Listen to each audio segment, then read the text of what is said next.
Okay.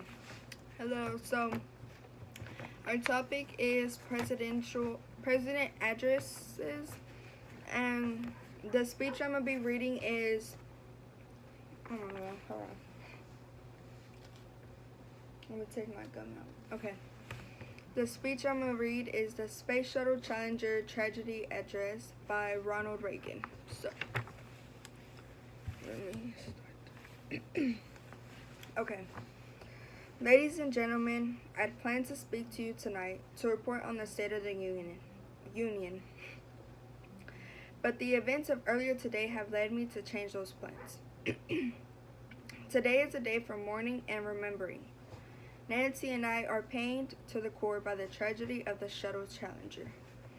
We know we share this pain with all of the people of our country. This is truly a national loss.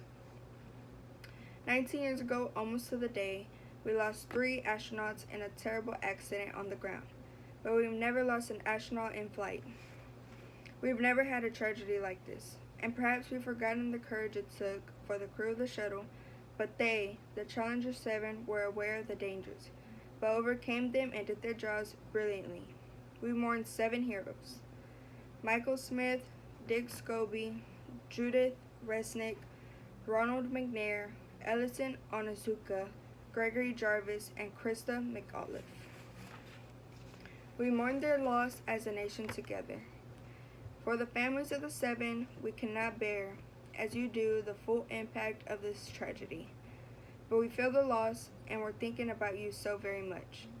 Your loved ones were daring and brave, and they had that special grace, that special spirit that says, "Give me a challenge, and I'll meet it with joy."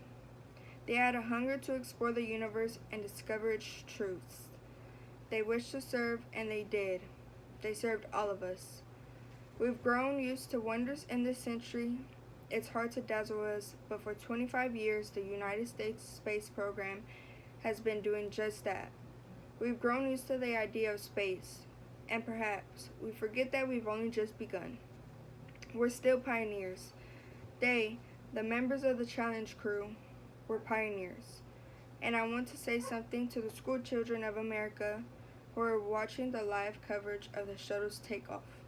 I know it's hard to understand, but sometimes painful things like this happen. It's all part of the process of exploration and discovery. It's all part of taking a chance and expanding man's horizons. The future doesn't belong to the faint-hearted, it belongs to the brave. The Challenger crew is pulling us into the future, and we will continue to follow them. I've always had great faith in and respect for our space program, and what happened today does nothing to diminish it. We don't hide our space program, we don't keep secrets and cover things up. We do it all up front and in public. That's the way freedom is, and we wouldn't change it for a minute. We'll continue our quest in space. There will be more shuttle flights and more shuttle crews, and yes, more volunteers, more civilians, more teachers in space. Nothing ends here. Our hopes and our journeys continue. I want to add that I wish I could talk to every man and woman who works for NASA or who worked on this mission and tell them, your dedication and professionalism have moved and impressed us for decades. If we know of your English, we share it. There's a coincidence today. On this day 390 years ago, the great explorer Sir Francis Drake died aboard ship off the coast of Panama.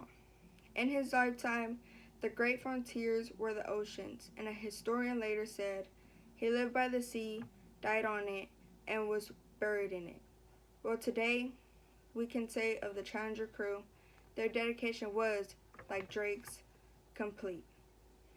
The crew of the Space Shuttle Challenger honored us by the manner in which they lived their lives.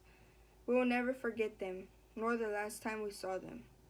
This morning, as they prepared for their journey and waved goodbye and slipped the surly bonds of earth to touch the face of God.